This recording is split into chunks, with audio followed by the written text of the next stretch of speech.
అందరికీ హాయ్. ఒక అబ్బాయికి అంటే మన అబ్బాయి అనుకోండి, వాడికి నాన్న విలువ ఎప్పుడు తెలుస్తుంది అంటే వాడు చిన్నప్పటి నుంచి కూడా అమ్మ ప్యాంపరింగ్ లో ఉంటాడు. ఏదైనా అమ్మని అడిగి తీసుకుంటాడు. పెద్దగా నాన్నతో పట్టించుకోడు, జోక్యం చేసుకోడు. ఉంటారు, ప్రేమగానే ఉంటారు, కానీ ఏదున్నా అమ్మని అడిగి తీసుకుంటారు అనమాట పిల్లలు సహజంగా అబ్బాయిలు. కానీ వాడికి నాన్న విలువ ఎప్పుడు తెలుస్తుంది చెప్పనా?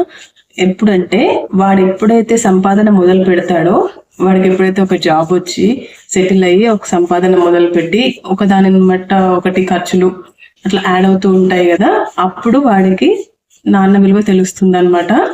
నాన్న ఎంత కష్టపడ్డాడు మా ఫ్యామిలీని రన్ చేయడానికి, నన్ను చదివించడానికి, మమ్మల్ని సెటిల్ చేయడానికి అనేది అప్పుడు నాన్న విలువ అర్థమవుతుంది. అప్పటి వరకు అమ్మ కొంగు పట్టుకొని తిరిగే అబ్బాయి సడన్ గా నాన్న ప్రేమ చూడాలి అని అనుకుంటాడు అనమాట. ప్రతి ఇంట్లోనూ జరిగేది ఇది సహజమే. మీరేమంటారో మీ అభిప్రాయాన్ని నాకు చెప్పండి. Thank you.